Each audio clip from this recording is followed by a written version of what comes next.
Burma کے اندر فوجی انقلاب رہے ہیں، فوجی حکومتیں رہی ہیں، اور فوج کا انفلوئنس برما کے اندر بہت زیادہ رہا ہے۔ لگ بھگ 50 سال برما کے اندر فوجی حکومتیں کسی نہ کسی طرح سے حکومتیں کرتی رہی ہیں۔ 2011 کے بعد فوج نے سویلین کو اقتدار سپرد کرنا شروع کیا تھا، لیکن بہرحال 9 سال کے بعد 10 سال کے بعد پھر فوج نے ایک مرتبہ 1 فروری کو پارلیمنٹ کا اجلاس نہیں ہونے دیا اور آنگ سان سوچی کو حکومت میں نہیں آنے دیا، اور مارشل لا لگا کر فوجی انقلاب لگا دیا گیا، اور بڑے بڑے عہدوں پر، سرکاری عہدوں پر جرنیلوں کو متعین کر دیا گیا۔ اور برما کے اندر جو وہاں کے آرمی چیف تھے جن کی عمر 64 سال ہے، ان کا نام مین اونگ ہیلنگ ہے، ان کی جانب سے کہا جاتا ہے کہ وہ گزشتہ 2-3 ہفتوں سے کوشش کر رہے تھے کہ فوجی انقلاب لگایا جائے، اور فوجی انقلاب کے لیے، مارشل لا کے لیے باقاعدہ تیاریاں بھی برما کی فوج کر رہی تھی۔ ناظرین کرام، اب سوال یہ پیدا ہوتا ہے کہ آخر فوج کو مارشل لا لگانے کی نوبت کیوں آئی؟ فوج نے یہ مارشل لا یا ایمرجنسی کیوں نافذ کی ہے؟ ناظرین کرام، اس کی 2-3 بڑی انتہائی اہم ریزن ہیں اور اہم وجوہات ہیں۔ ایک تو ناظرین کرام، برما کے اندر جو آنگ سان سوچی کی حکومت تھی، یہ فوج کے مخالفت میں کام کر رہی تھی، اور فوج کے بہت سے معاملات ایسے تھے جن میں فوج سے رائے طلب نہیں کی جا رہی تھی۔ اس وجہ سے فوج نے آنگ سان سوچی کی حکومت کو ہٹایا، اور فوج کی جو حمایت یافتہ اپوزیشن جماعت تھی، چونکہ وہ الیکشن ہار چکی تھی اور وہ فوج کی حمایت یافتہ جماعت تھی، اس لیے بھی آنگ سان سوچی کی حکومت کو ہٹا کر مارشل لا لگانا ناگزیر ہو چکا تھا فوج کے لیے۔ ایک دوسری وجہ ناظرین کرام یہ بھی ہے کہ چونکہ برما کے اندر آنگ سان سوچی کی حکومت بھارت نواز تھی اور بھارت سے رابطے بڑھا رہی تھی، ابھی حال ہی میں $350 ملین سے زائد کی باقاعدہ امداد دی گئی تھی، اور مودی حکومت جب سے اقتدار میں آئی ہے تب سے آنگ سان سوچی کو لگ بھگ $1 ارب سے زائد کی امداد دے چکی تھی۔ ظاہر سی بات ہے، فوج کا جو زیادہ تر جھکاؤ ہے وہ چائنا کی طرف ہے، اور چائنا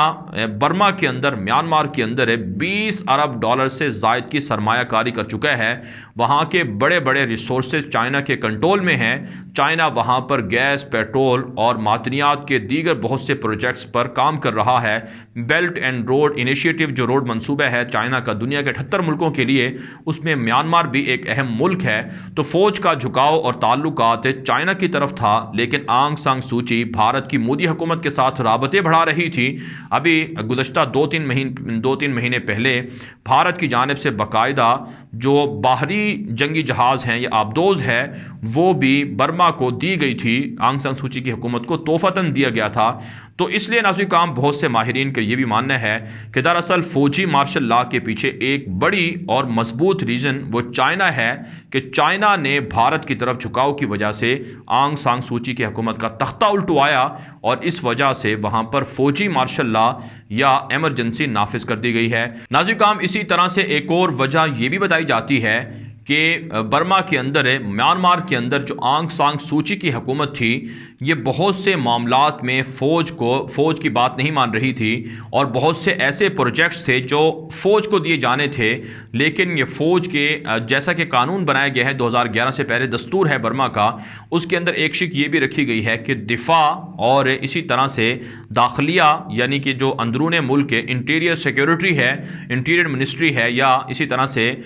وزارت دفاع کا عہدہ ہے، یا اسی طرح سے جو سرحدوں کے معاملات ہیں یہ فوج کے پاس ہوں گے۔ تو یہ برما کے میانمار کے قانون کے اندر یہ بات لکھی گئی ہے۔ تو آنگ سان سوچی کی حکومت آئین میں تبدیلی کر کے جو فوج کے اختیارات تھے اسے کم کرنا چاہتی تھی، اس لیے بھی مارشل لا لگانا ضروری تھا۔ بہرحال ناظرین کرام، یہ ساری وجوہات ہو سکتی ہیں اس مارشل لا کی۔ اب ہوا یہ ہے کہ جو وہاں کے آرمی چیف تھے، انہوں نے آنگ سان سوچی سمیت 24 سے زائد جو بڑے بڑے انتہائی اعلیٰ عہدوں پر فائز حکومتی لوگ تھے ان کو گرفتار کر کے جیلوں میں ڈال دیا ہے، اور 1 سال کے لیے ایمرجنسی نافذ کر دی گئی ہے۔ اور جو فوجی انقلاب ہے، اس کے جو لگانے والے لوگ ہیں، فوجی جرنیل، ان کی جانب سے کہا گیا ہے کہ 1 سال کے بعد الیکشن ہوں گے اور پھر سویلین حکومت آ سکتی ہے۔ لیکن ایسی کام اب پوری دنیا کی جانب سے اس مارشل لاء پر سخت رد عمل ہے۔ امریکہ کی جانب سے امریکن جو سیکرٹری خارجہ ہیں انتونی بلنکن، ان کی جانب سے بیان سامنے آیا ہے کہ برما کے اندر جو فوجی انقلاب ہے یہ جمہوریت پر خون ہے، اور جمہوریت کو تباہ کرنے کے والے جو جرنیل ہیں ان کے خلاف امریکہ بڑی بڑی پابندیاں لگائے گا، اور ساتھ ساتھ امریکہ کو ضرورت پڑی تو وہاں پر جنگ بھی مسلط کی جا سکتی ہے۔ اب ناظرین کام ایک سوال یہاں پر یہ بھی ہے کہ اگرچہ اسرائیل، امریکہ اور دیگر ویسٹرن اور دیگر جو ممالک ہیں وہ سب اس فوجی انقلاب یا مارشل لاء کے مخالف ہیں، تو اب سوال یہ ہے کہ جو روہنگین مسلمان تھے جو راکھائن ریاست کے اندر اس وقت بھی موجود ہیں، اور اس سے پہلے بھی جن لوگوں پر ظلم ہوا 2017 کے اندر انہیں نکالا گیا، تو کیا فوجی انقلاب سے روہنگین مسلمانوں کو، راکھائن ریاست کے لوگوں کو، برما کے مسلمانوں کو کوئی فائدہ ہو سکتا ہے، یا پھر ان کے حالات ویسے کے ویسے رہیں گے؟ ناظرین کام اس میں کوئی شک نہیں ہے کہ روہنگین مسلمانوں پر ماضی کی فوجی حکومتیں بھی ظلم کرتی رہی ہیں۔ راکھائن ریاست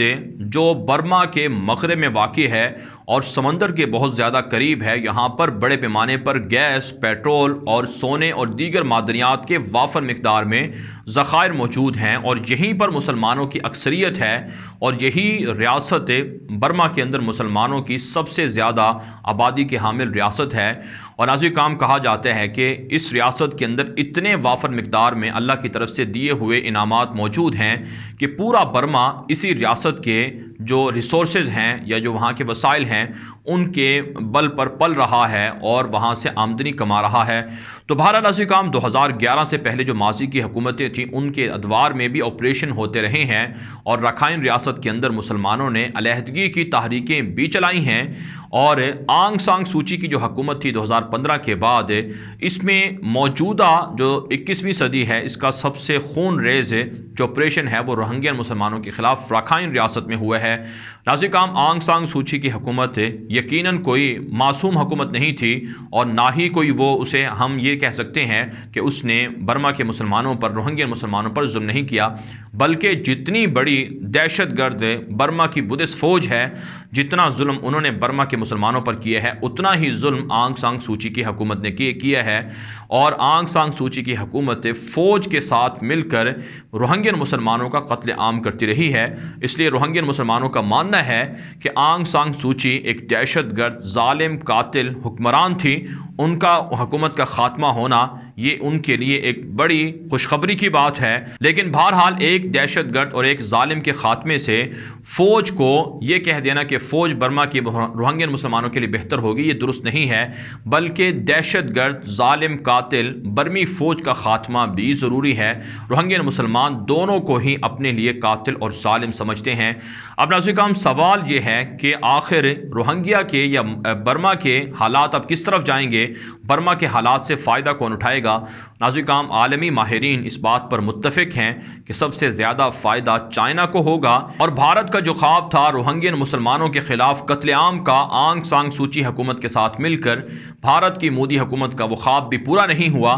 اور جو اربوں ڈالر کی سرمایہ کاری کر رکھی تھی بھارت نے برما کے اندر، وہ بھی ایک طرح سے ناکام اور برباد ہو چکی ہے۔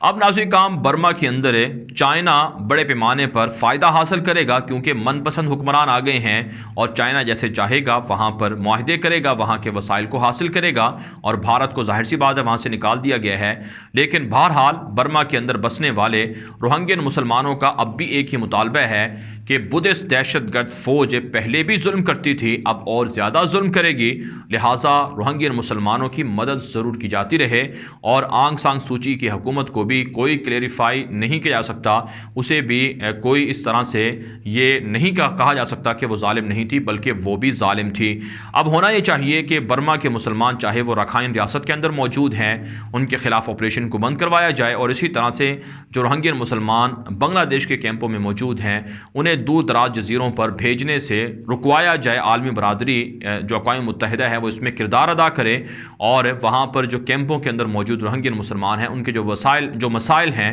ان کے حل کے لیے بھی کوششیں کی جائیں۔ بہرحال ناظرین کام جو بائیڈن حکومت کے لیے ایک بہت بڑا چیلنج ہے کہ ان کے اتحادی جو چائنا کے ہاتھوں پٹ چکے ہیں، یعنی برما کے اندر آنگ سان سوچی کی حکومت کو ویسٹ بہت سپورٹ کرتا تھا، مغرب سپورٹ کرتا تھا،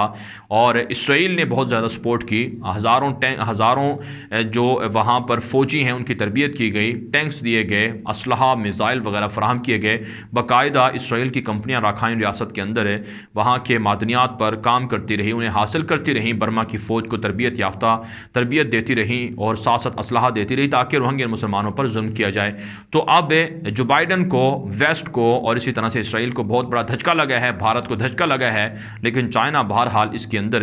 بڑے پیمانے پر کامیابی سمیٹ چکا ہے، اور اس میں ناظرین کام ان ممالک کے لیے بھی ایک طرح سے سبق ہے جہاں پر چین کی بڑے پیمانے پر سرمایہ کاری ہے کہ چین کو اتنا اثر و رسوخ اپنے ملک کے اندر نہ ہونے دیا جائے، نہ ان کا اتنا اثر و رسوخ کرنے دیا جائے کہ کبھی ایسا موقع آئے کہ وہاں پر وہ فوجی انقلاب لا سکیں یا مارشل لا سکیں۔ لہٰذا دنیا کے اندر جہاں جہاں بھی چائنا کی سرمایہ کاری ہے ان ممالک کو سب سے زیادہ محتاط رہنا ہوگا، برابری کی سطح پر تعلقات رکھنے چاہیے اور برابری کی سطح پر تجارتی تعلقات بڑھانے چاہیے۔ بہرحال ناظرین کرام اس ویڈیو کے حوالے سے آپ کی کیا رائے ہے؟ اپنی رائے کامنٹ کے ذریعے سے ضرور ہم تک پہنچائیں۔ مزید خبروں کے لیے آپ ہمارے ٹویٹر اکاؤنٹس دنیا میرے آگے اور غلام نبی مدنی فالو کر سکتے ہیں۔ آج کے لیے اتنا ہی، اجازت دیجیے، اللہ حافظ۔